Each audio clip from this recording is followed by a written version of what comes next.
dari rumah kita sampai di ini, kita cerita singkat sebelum masuk tapi khotbah.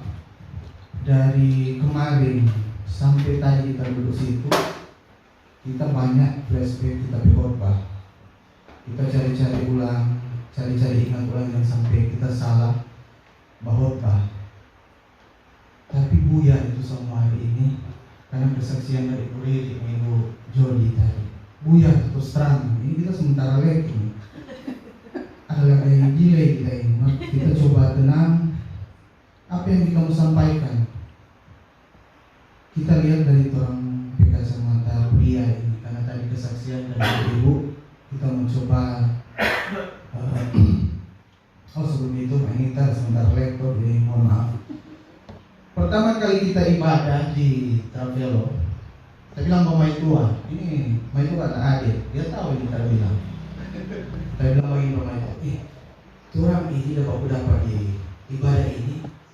Kita lihat seberapa kali ibadah, orang ini punya latar belakang masalah yang sama.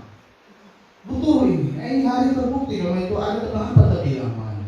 Nah, kalau ini baru kesaksian sama ibu dia, sama dengan PIC paling.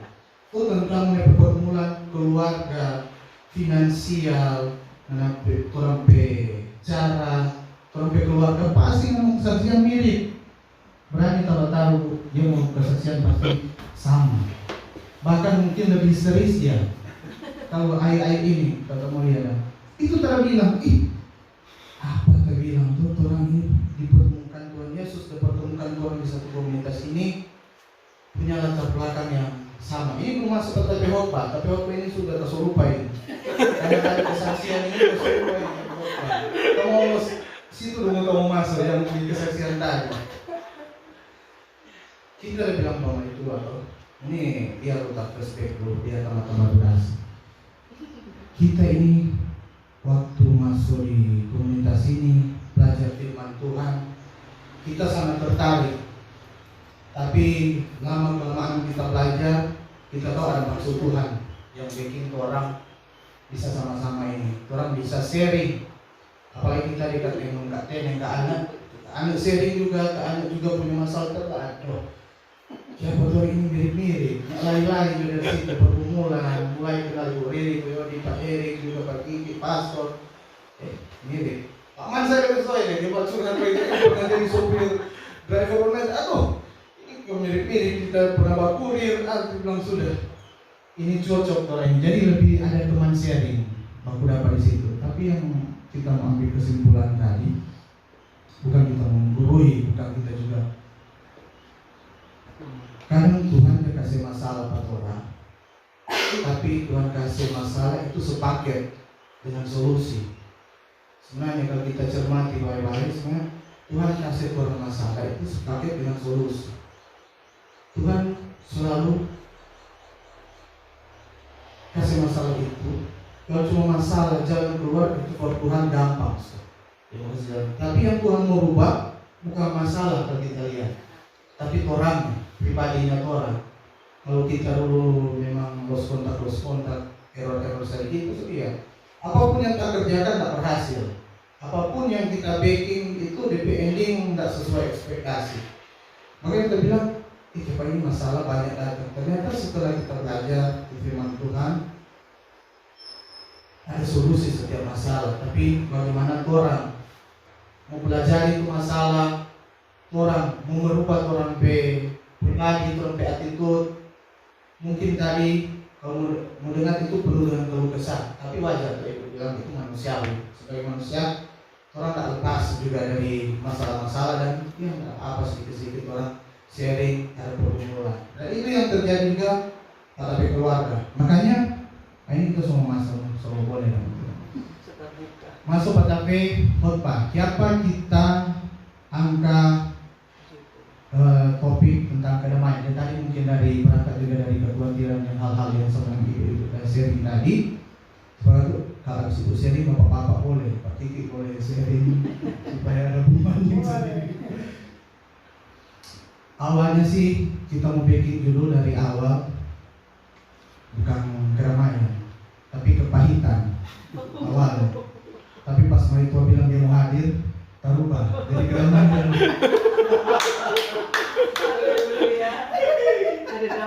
kita mau hadir tanggal 27 pertama tuh buka-buka. Dia bilang mau hadir, boleh banyak berwacana gitu. Dia gitu bilang sudah. Pas kita minta maaf tanggal 27 kita yang September tidak bisa karena ada Tuhan suruh bekerja di Mandiri 1 bulan di sana sampai 1 bulan. Jadi ini gosong dan hari-hari di jalan. Tapi kita tidak lupa. Selama kita Pak Pimpin tidak pernah kita bilang, pastor tanya aja lagi kali Pak Pimpin. Kalau pastor kasih jadwal anytime kita siap. Cuma itu, memang susah juga. Pak kita tuh udah masuk gereja, tetap masuk gereja pagi. Tapi jam 11, jam 10 pikiran di tempat kerja, mesti balik. Jadi jam 11, jam 12 kita tetap hari Minggu masuk balik lagi. Kita minta maaf tidak dapat, ada pemasuk. Nah itu bilang ke kita, dia mau hadir. Sudah, kalau bilang dia mau hadir, saya bilang sudah. Berarti kita ini cuma baca-baca teks ini, tidak banyak membuat saksi, tidak banyak sharing. Pas pastor sering ditanya sama kita, saya bilang, ada judul pertama revisi, saya bilang sudah kedamaian gitu. Karena besok kan Mbak mau hadir, kedamaian gitu. Kita bikin dari jam 8 pagi, jam 5 jam 6 sore sokar, makan orang itu. Ya, tadi malam dia bilang begini Pak kita. Bebas karena besok, itu tahu. Kita mau pergi rapat, ada rapat jemaat. Ini Texas aja ini 5 halaman. Cuma baca-baca. Ulang ini konsisten ini tuh jadi bikin marah itu yang mungkin dapat masalah istri gara-gara itu. Panjang tadi bikin 5 halaman, for apa yang baca-baca ini? Maka waktu itu kesaksian itu harus sudah cuma baca istrinya. Maksudnya mengenai relasi ini kan cuma baca-baca, tapi lebih suka apa tadi lo lebih sharing. Nah kebaikan itu ada otak mantan so damai so ambil alih. Ini tadi istrinya lumayan, samping untuk itu jadi kesaksian itu berat. Nah itu dia. Kita ini kalau ada jurusan mau ambil gelar, jurusan main tua kita mau ambil. Karena kita tempat selalu cuma main tua guys, tidak orang lain. Itu jadi mohon maaf cuma main tua tidak ada senang-senang. Dia ada sama dengan pada umumnya wanita sama. Itu yang bahaya itu juga. Kalau wanita seperti tadi Bu Jody yang bilang kalau dia suka diam, susah. Istri atau perempuan dia kalau suka diam, orang sudah bisa bangun, laki-laki sudah punya solusi. Itu sama orang bilang, istri kalau suka diam, dia tepung serba guna, jadi serba salah. Itu kalau istri juga orang bertanya-tanya, apa ini pada otak ini? Orang mau dia sampaikan.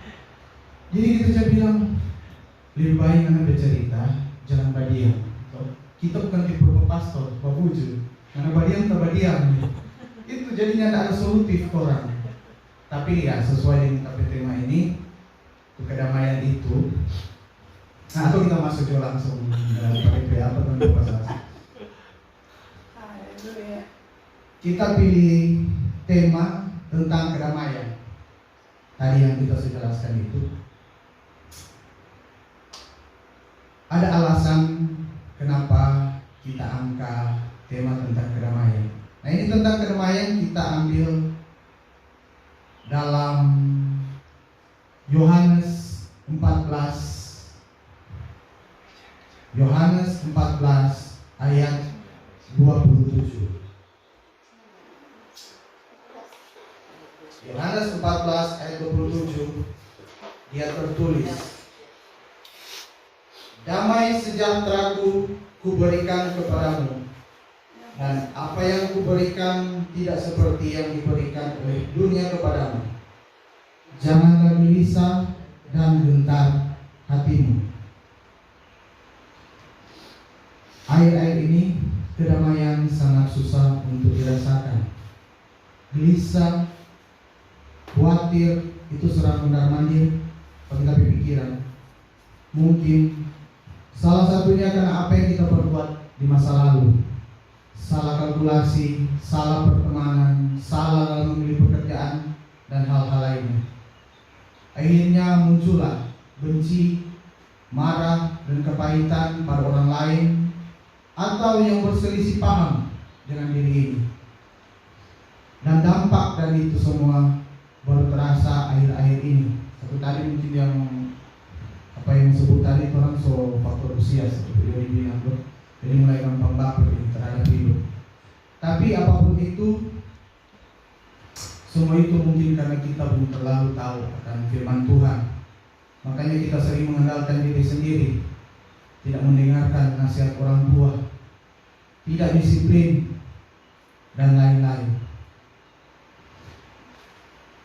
Kita sedikit mau sharing tentang ada kasus tertentu tentang masalah kedamaian.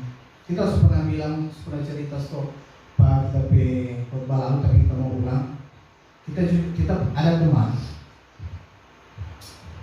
dulu sebelum kita kawin, kita pe teman ini selalu pe tempat curhat Pak kita. Segala DP permasalahan mulai dari DP asmara, DP finansial, DP kerja, DP urusan keluarga, dia selalu sharing, curhat ke kita.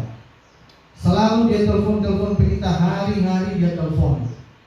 Waktu kita kerja, tapi waktu kadang cuma dia habis, dia motivasi pak dia. Apa yang kita mau sampaikan di sini, ternyata orang itu kalau dia yang tidak damai, dia khawatir dan gelisah. Akhirnya kita suruh pak dia, bro, daripada anda telepon kita itu sudah bulan-bulan, bertahun-tahun. Kita bilang kawin Joanna, daripada anak gelisah-gelisah ini, anak kawin. Karena kalau anak kawin, anak akan tenang. Ada tempat sharing, ada tempat anak mau curhat, anak telepon pak kita. Tapi singkat cerita, dia pilih jomblo, dia pilih tidak kawin, tapi kita yang pilih kawin. Di pelas sekarang kita yang telepon pak dia. Bukan. Ya itu saya sekilas tentang tuh kedamaian. Kalau tidak ada kedamaian, tidak hal-hal seperti itu terjadi. Tapi bagaimanapun, kita juga berterima kasih sama Tuhan yang hadir di sini.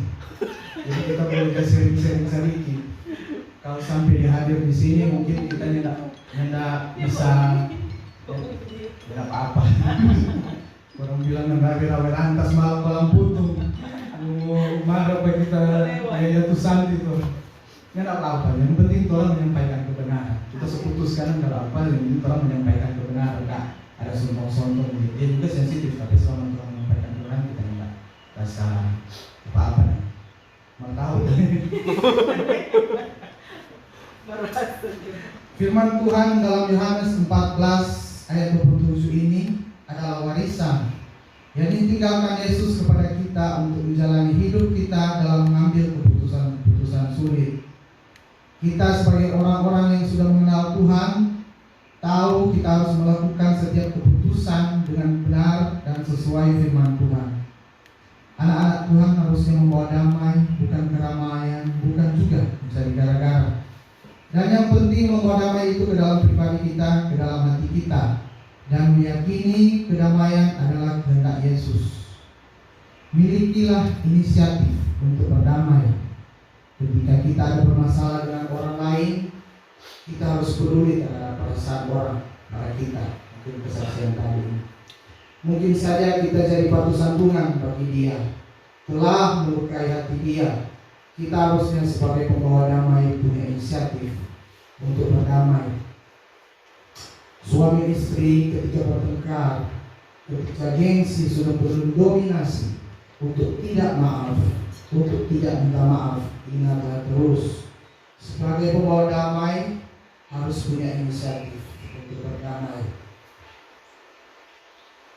Turunkan sedikit ego kita dan minta maaflah terlebih dahulu. Begitu juga sebaliknya dengan pria, tidak usah malu-malu kalau mau minta maaf. Di keluarga memang kita jarang minta maaf. Di keluarga besar, karena kita tipe kalau minta maaf, kita minta maaf dulu di dalam hati. Kita minta maaf tetapi diri. Kita juga lihat sikon. Kalau sementara mendepi itu situasi lagi panas-panas, kita menenangkan diri. Dan kita juga belajar, masih belajar mengampuni orang, mengampuni bahkan keluarga atau istri. Kita bawa selalu di dalam doa. Kita bawa di dalam doa Bapa kami. Ampunilah kami akan kesalahan kami seperti kami juga yang mengampuni orang yang bersalah kepada kami. Kalau orang tenang tanpa bicara, pasti ada bila ada aura positif, tiba-tiba tanpa ada angin hujan 2-3 hari orang suka cerita. Itu tandanya sudah damai di dalam keluarga, walaupun kata maaf masih jadi misteri. Tidak ada keluarga yang sempurna. Kita tidak punya ayah dan ibu yang sempurna. Kita tidak menikah dengan orang yang sempurna. Kita juga tidak punya anak-anak yang sempurna. Kita saling melukai, kita saling mengecewakan. Tapi pengampunan sangat penting bagi setiap keluarga. Siapa tidak mengampuni tidak mendapatkan ketenangan jiwa. Dalam Roma 14 ayat 17, sebab kerajaan Allah bukanlah tentang makanan dan minuman, melainkan tentang kebenaran, damai sejahtera, dan sukacita. Ada satu cerita ilustrasi suami istri waktu pagi-pagi orang duduk di ruang makan sambil orang tengok keluar. Di luar sana ada tetangga yang sedang menjemur pakaian. Tiba-tiba DP istri bilang pada DP suami, "Pak, coba lihat sana, itu ibu ada jemur baju. Rupanya tidak bersih, coba-coba abu-abu.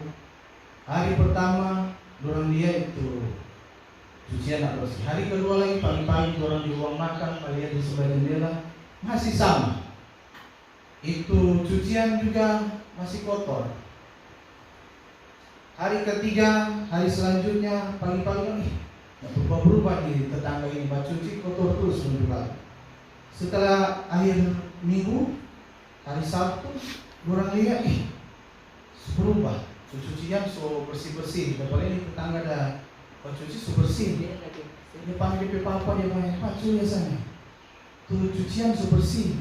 Berarti dong so pakai so deterjen, mungkin dia so lihat tapi cucian bersih-bersih, dia lihat sedikit bersih. Akhirnya DP suami bilang begini, "Ma, pagi-pagi tadi papa sholat orang jendela. Ternyata orang jendela yang kotor, orang jendela yang abu-abu. Tapi orang manusia itu cara paling gampang itu mencari kejelekan orang lain, melihat kekurangan lain. Akhirnya jadi apa? Jadi sombong. Tanpa orang melihat, tuh orang bilang istilah gajah semut di seberang laut bisa terlihat, tapi gajah di depan mata tidak terlihat. Nah, itu ciri-ciri manusia. Tidak ada kedamaian, gampang-gampang cari kesalahan.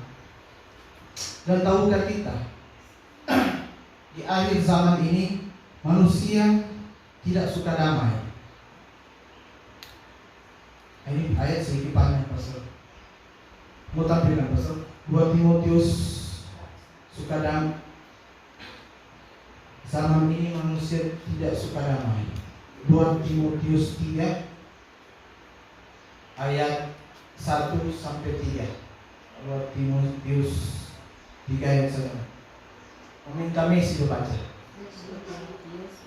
Timotius 3 ayat 1-3.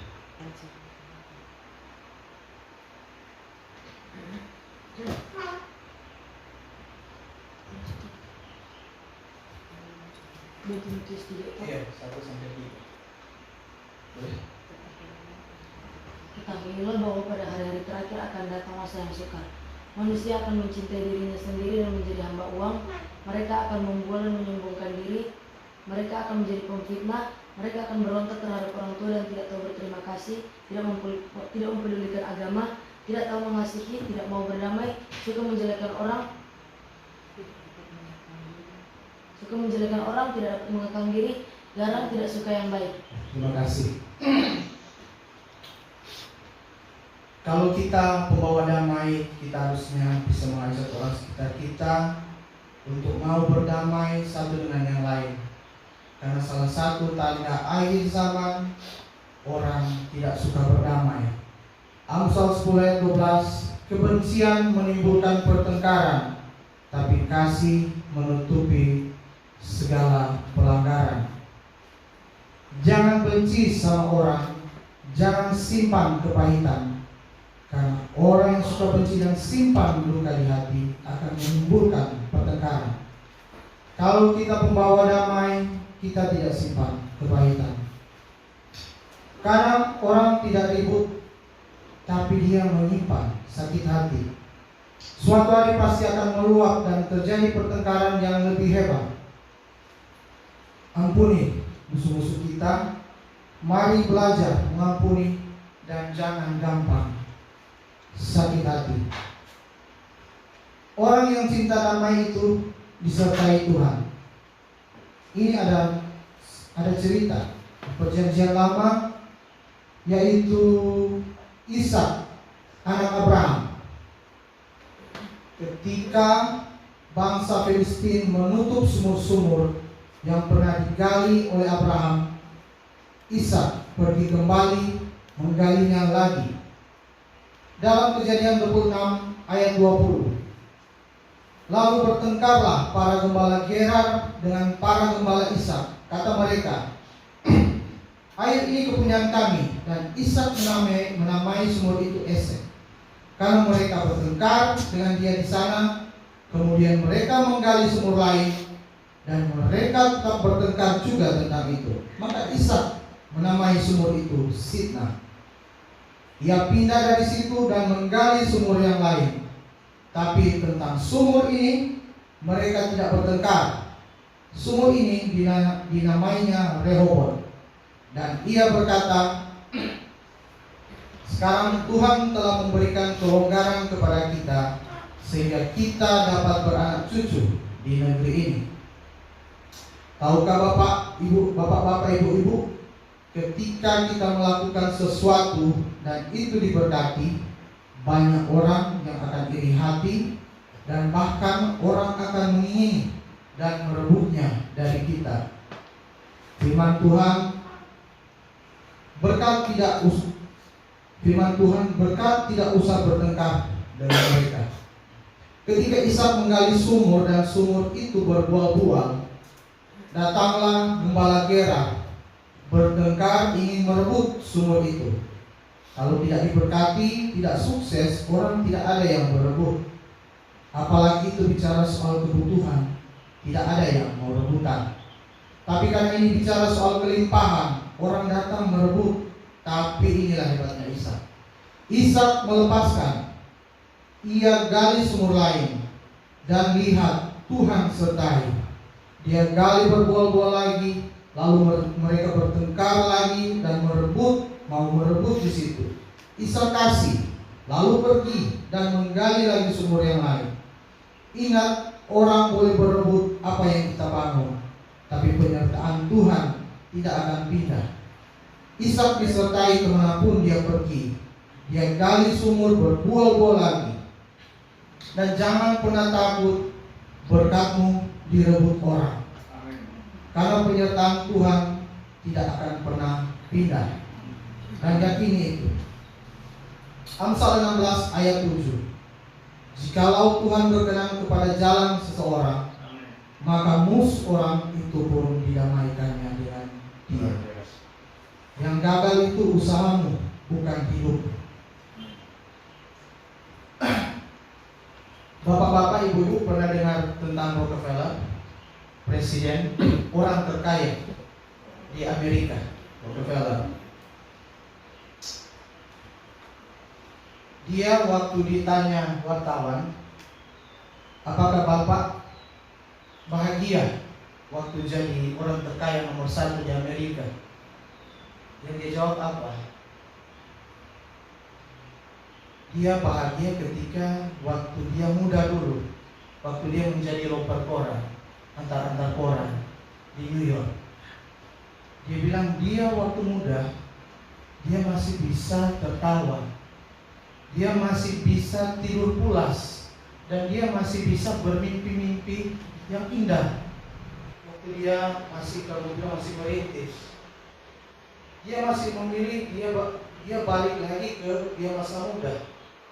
Kalau dia yang sekarang, yang sudah jadi orang nomor 1 terkaya di Amerika, dia sudah bisa tidur. Paling banter dia tidur, dia sikat-sikat. Dia sudah ada lagi tuh mimpi-mimpi yang indah. Karena apa? Orang tidak tahu. Orang kalau sukses, orang semua mau jadi sukses, ingin jadi sukses, tapi dia ingin tahu sukses itu punya resiko yang lebih besar daripada yang gampang-gampang. Jadi orang kalau sukses, kaya, jangan pikir resiko kecil. Untuk mempertahankan DP karya itu, dia bermain juga dengan risiko. Jadi jangan bilang orang kaya itu pun dia bahagia. Tidak juga situ, bukan berarti orang tidak butuh ekonomi yang baik. Tapi ya itu ukuran kebahagiaan ada di situ. Ini kesaksian dari Rockefeller, orang terkaya nomor 1. Tidak perlu dibantah lagi. Ya itu tadi, sudah tidak ada lagi kedamaian.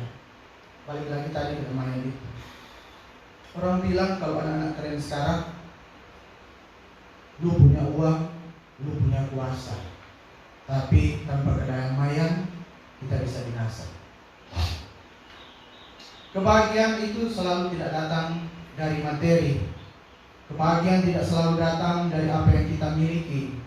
Tapi kebahagiaan datang ketika kita dekat dengan Tuhan, mengasihi Tuhan dan berbagi dengan sesama.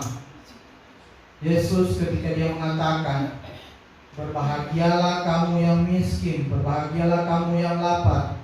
Dia tidak sedang bicara tentang ekonomi, tapi dia bicara tentang semangat miskin. Orang miskin dengan orang tidak punya semangat miskin itu beda. Orang miskin kurang akan segala sesuatu, tapi ketika dia punya semangat miskin itu ibarat mau bilang dia tidak takut akan segala hal. Mau miskin pun dia apa-apa, tapi dia tetap berjuang untuk mendapatkan kebahagiaan, kedamaian. Orang kaya kalau tidak punya semangat miskin bisa mengejar segala sesuatu secara tidak benar.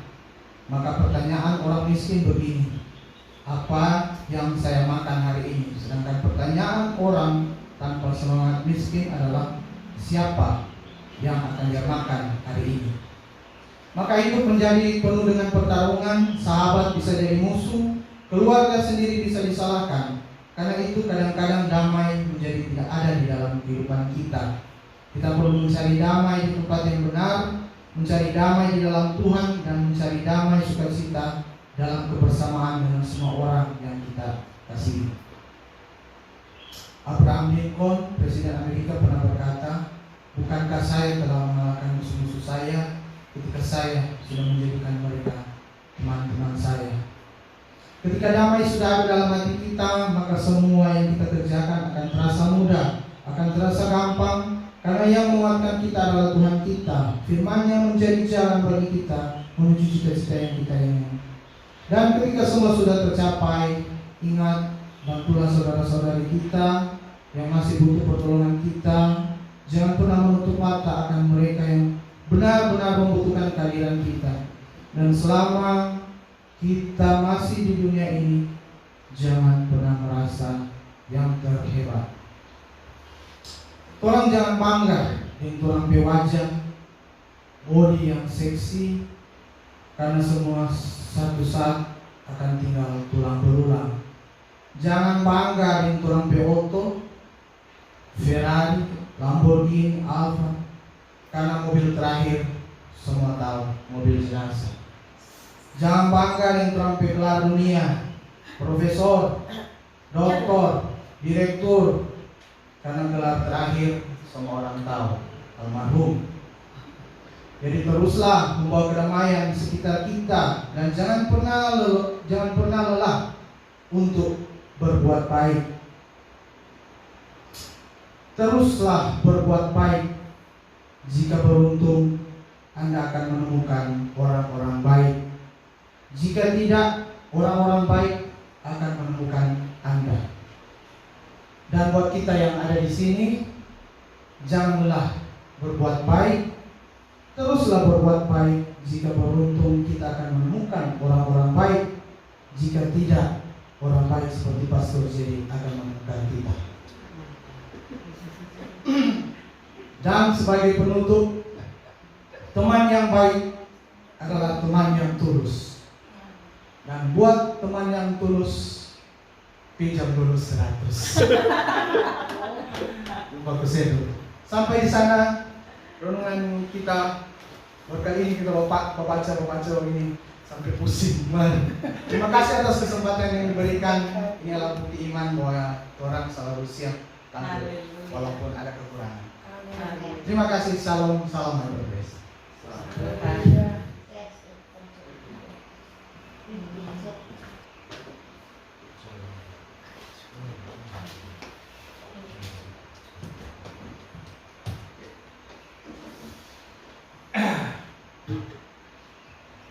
Topik yang menarik dan pemaparan yang menarik. Walaupun dibaca, tapi isinya ya dari tadi saya memperhatikan, dan ada poin-poin penting yang harusnya menjadi perhatian kita. Damai sejahtera ku tinggalkan, ini kurang tepat sih. Ada dua kata yang sama dalam bahasa Yunani, itu didomi. Di bawahnya betul, kuberikan. Ya, ini kuberikan. Di sini harusnya juga kuberikan. Didomi. Kalau kutinggalkan, berarti itu urusan sudah. Kan kita sudah testing ya. Tetapi kalau kita lihat tesisnya, ya, oke. Kita lihat tesis supaya kalau lihat tesisnya. Damai sejahtera ku tinggalkan. Ini damai sejahtera, ini eirene. Orang lebih suka shalom. Itu shalom itu sinonim setara dengan Assalamualaikum warahmatullahi wabarakatuh. Sama. Itu shalom itu. Tetapi eirene ini yang Mbak isi ini yang Yesus katakan. Itu damai sejahtera. Nah, kalau kita lihat yang ini ya, damai sejahtera ku tinggalkan. Nah, coba lihat bahasa aslinya. Didomi, ini ya. Ini didomi. Bentuk tesisnya apa? Verb.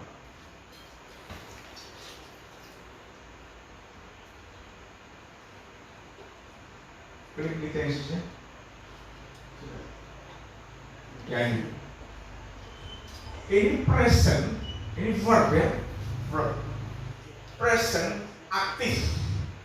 Kemudian indikatif. Marilah kita belajar sedikit tentang gramatikal.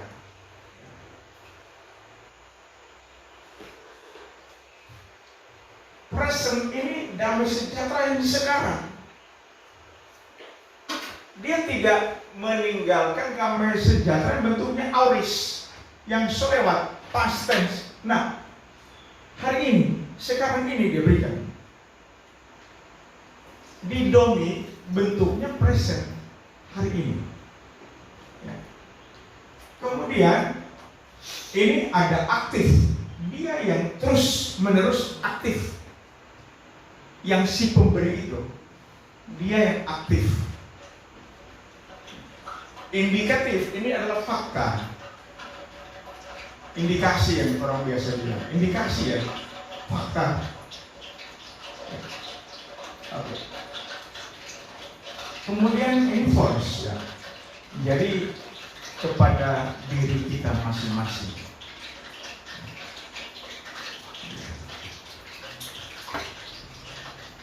Jadi Yesus memberikan damai sejahtera setiap hari. Damai sejahtera itu tidak sifat past tense, tidak, tetapi present tense. Setiap hari. Makanya dia membandingkan damai sejahteraku kuberikan kepadamu, dan apa yang kuberikan tidak seperti yang diberikan oleh dunia kepadamu.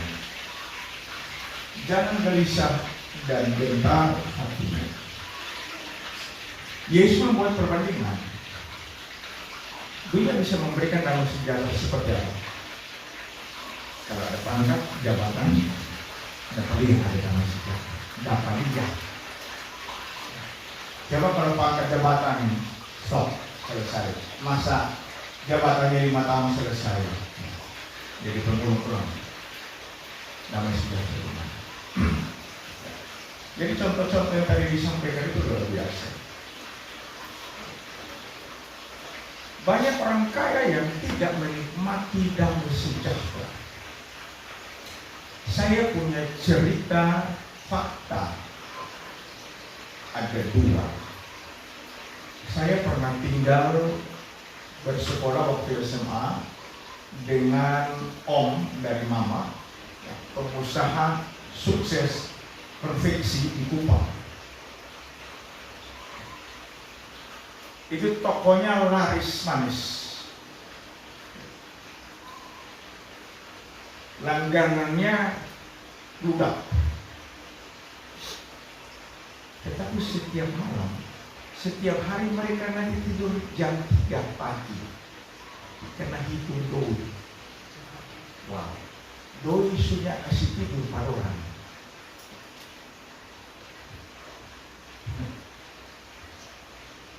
Lalu karena pengusaha sukses, organisasi gereja pakai jadi bendahara jemaat. Asik kan? Hidup ini kan sebuah perjalanan. Ya, hari ini pas lagi naik Bukit Sion.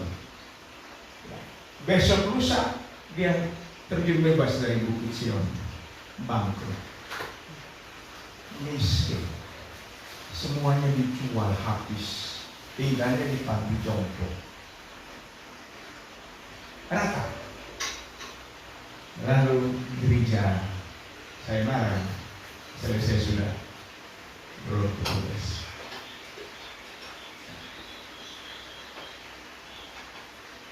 Itu saya lihat betapa malamnya. Jadi kenapa saya, ya ini hanya kilas balik dan ini hanya statement pribadi. Saya tidak suka nikah dengan orang kaya. Saya tolak. Apalagi pengusaha orang Cina. Saya sudah Chinese. Saya lihat papa mama kerja rupa kudapan. Saya waktu masih kecil, SMP lah. Itu toko dibuka jam 3 pagi. Karena itu orang gunung datang masuk pasar di kota, di Ba'a, itu sekitar jam begitu sama dengan pasar Koromasan. Coba di Ba'a kan jam 2, jam 3 itu orang baru datang, itu baru sampai. Nah, jadi orang semua ke toko. Susahnya, jadi berapa?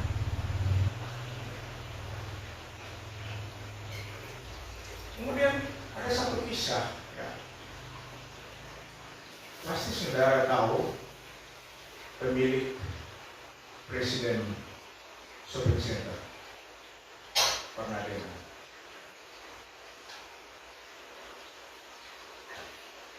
Itu saya cerita dengan istrinya karena istri ini kakak kandung dari Ciros Bastian, keluarga Bastian, konglomerat Sangaru.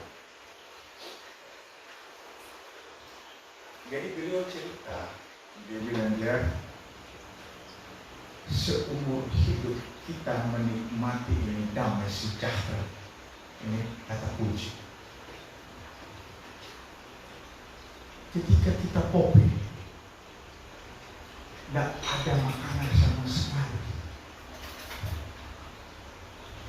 baru kita ke suami duduk semeja bisa berdoa sama-sama. Ini merinding jadi. Ketika kita tidak punya apa-apa, di sana kita nikmati damai sejahtera. Wow.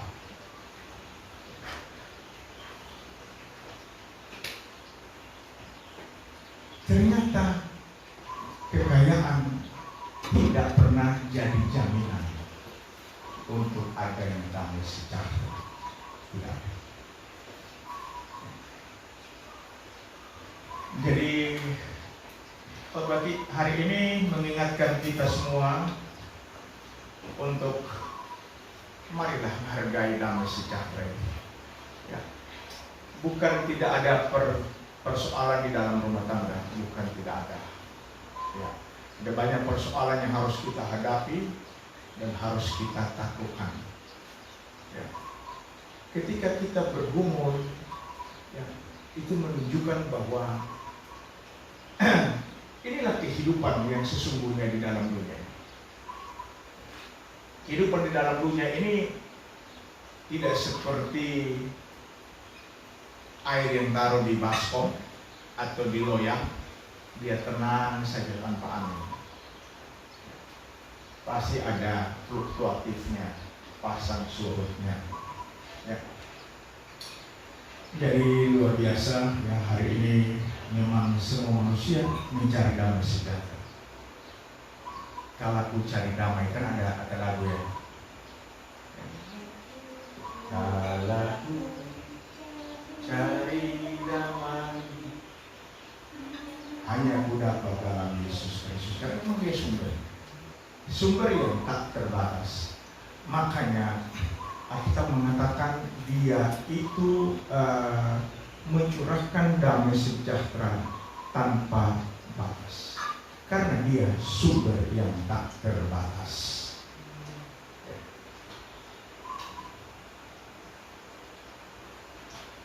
Itu hiperbalo atau hiperbalonta, itu dicurahkannya tanpa limit. Kenapa? Karena dia sumber yang tak terbatas. Seringkali faktor kerja kita bikin kita sakit kepala. Kita seringkali juga terkikis, damai sejahtera itu terkikis karena urusan bisnis. Ya. Hidup ini kalau saudara jujur mau duduk merenungkan, berapa tahun sih? 60? Kita sedikit lagi 60. Kita ke beli mie goreng di kok di bawah, ya, beli tuan itu kok baru umur 52. Ya. Kita di muka sama dengan ya ini hanya kita punya pandangan, dia botak, cipit, sama dengan kok. Lucu-lucu dia. Dia dari pagi sampai malam ada di dapur. Kita pikir kok mati sih, kok gimana kan? Tapi untunglah kalau dia nyada di dapur terus, kita yang dapat makan. Ya. Hidup ini cuma sementara, semuanya sementara. Kaget orang tua, habis itu sudah ganti pemain. Terus semua game over. Jadi apa yang disaksikan oleh mamanya Karen memang betul. Ya, terima kasih hari ini dia jujur mengatakan bahwa dia pemaraju. Bagus. Ya. Kalau orang pemaraju susah sekali meminta maaf. Susah sekali. Kita sampai bingung-bingung. Tapi bersyukurlah karena ada pemaraju, jadi kita Tuhan Yesus kasih anugerah untuk memuju. Ya. Kalau dia nama buju, dia tidak memasak habis itu. Ngomong apa? Buka mulut. Ini sama dengan burung makami.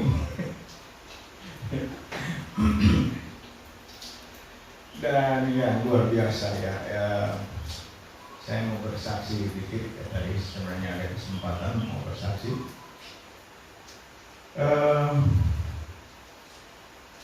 Ada seseorang yang ketika saya baca namanya itu saya tahu asal agamanya dari Islam.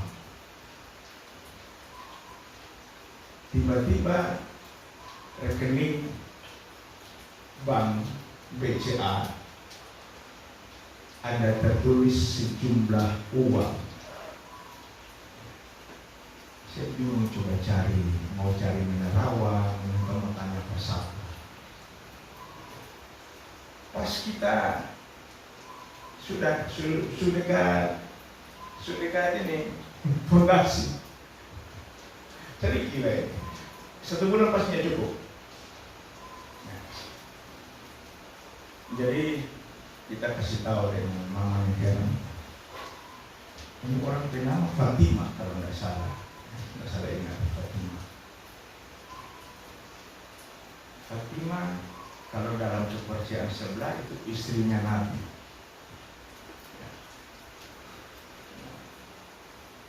Tuhan Yesus bisa pakai istrinya Nabi sebelah untuk membawa roti.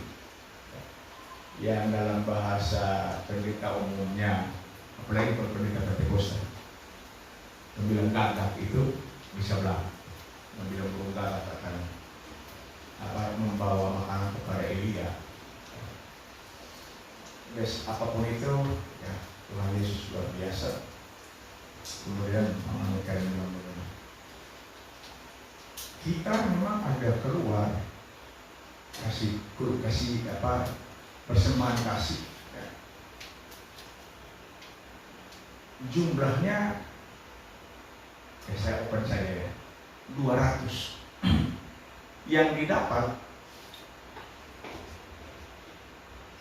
itu berapa kali lipat? 10 kali lipat.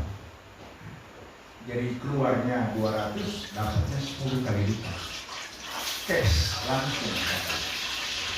Saya selalu menanyakan kebenaran firman Tuhan Yesus bahwa Yesus tidak pernah berputus, tidak pernah. Janganlah jemu berbuat baik.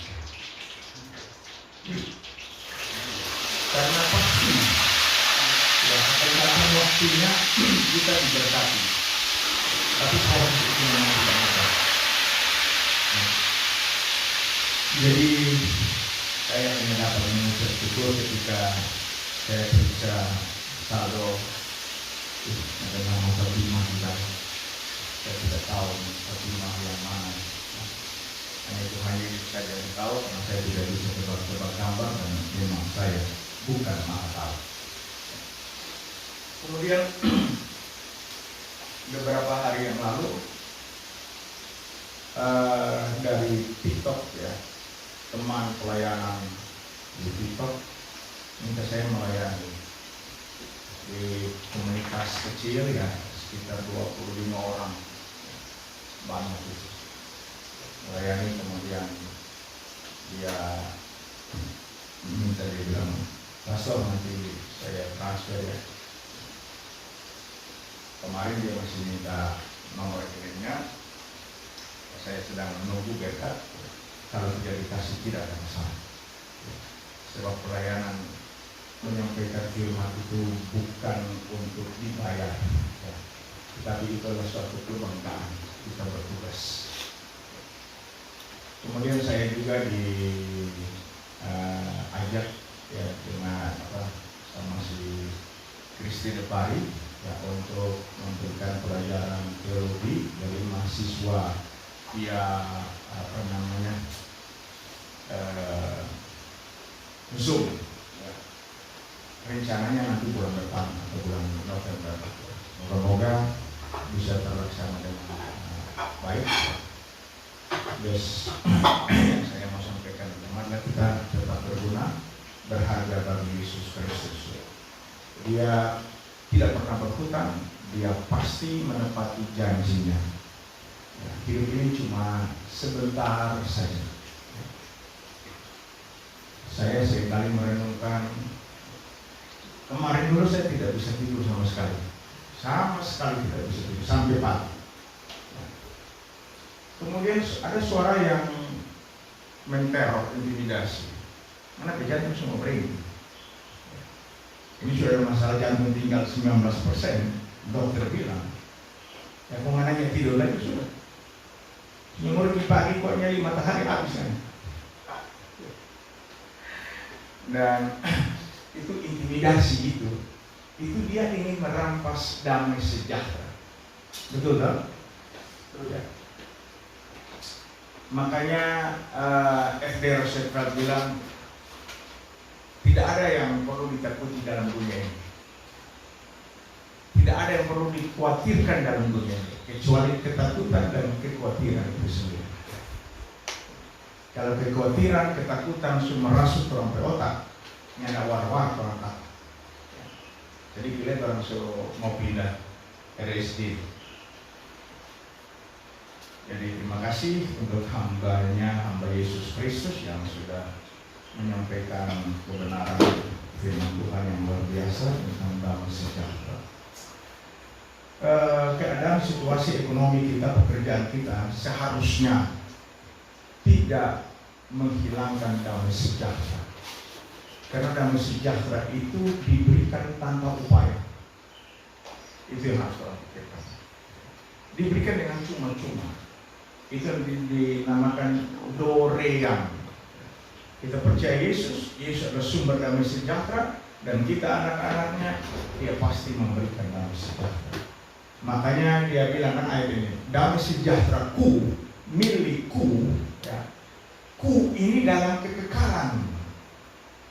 Jadi damai sejahtera yang dalam kekekalan itu yang diberikan, eirene, itu yang diberikan kepada kita. Kita menerima damai sejahtera sumbernya dari kekekalan.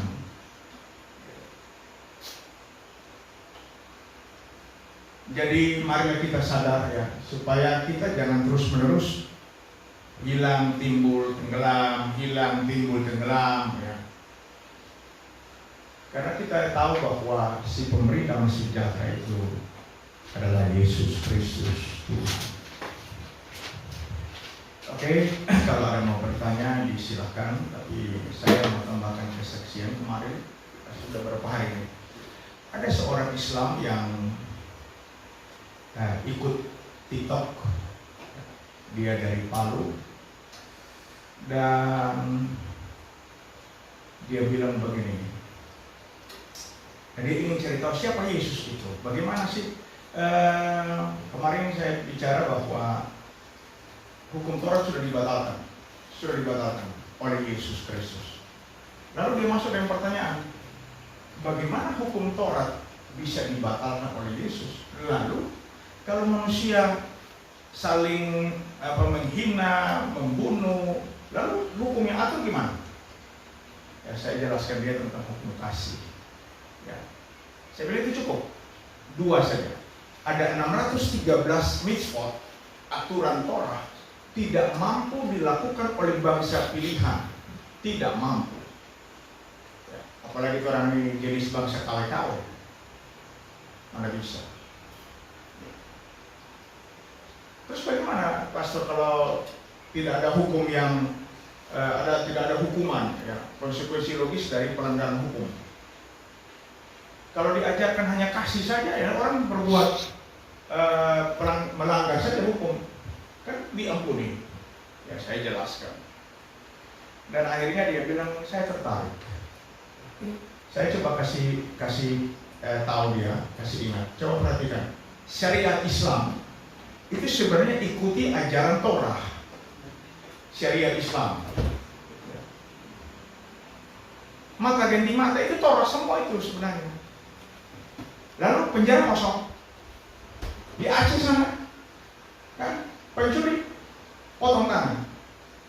Penjara kosong. Full penjara, meludak. Jadi hukuman fisik tidak pernah membuat orang bertobat.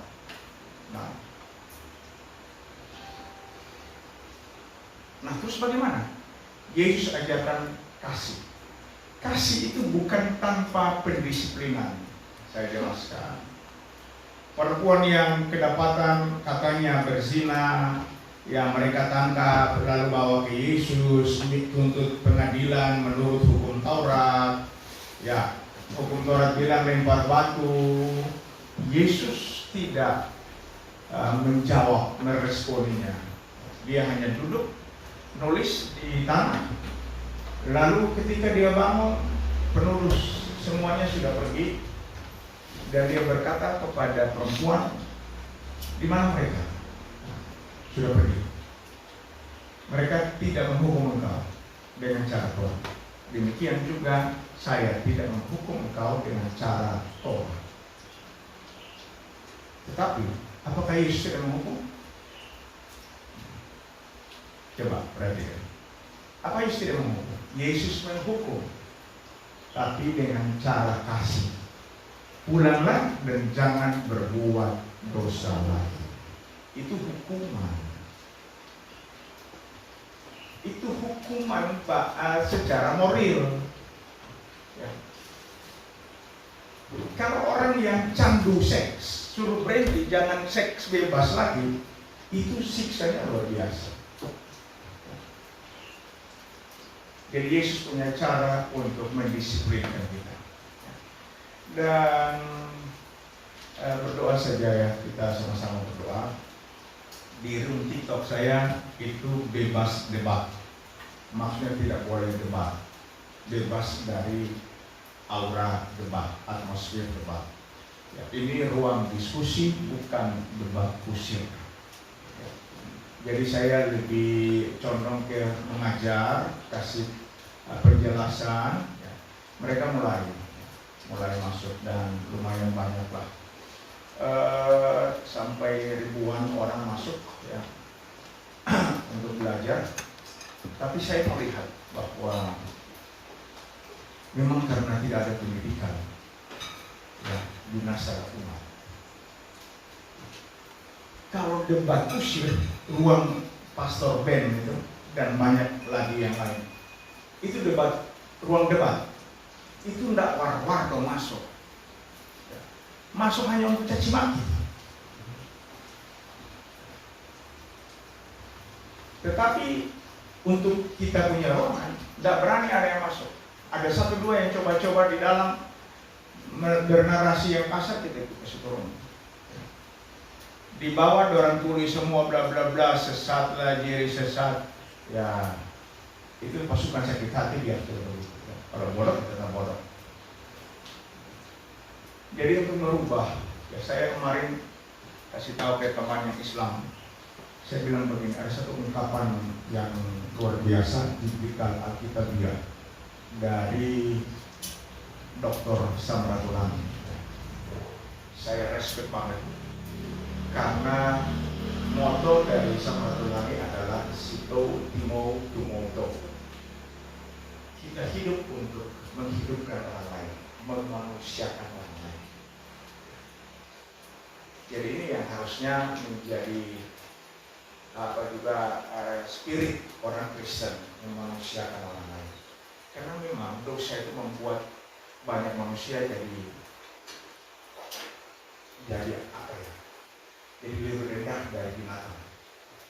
Cara bicaranya, perilakunya, itu kacau semua. Oke. Inilah yang dapat saya tambahkan. Kita akan berdoa syafaat.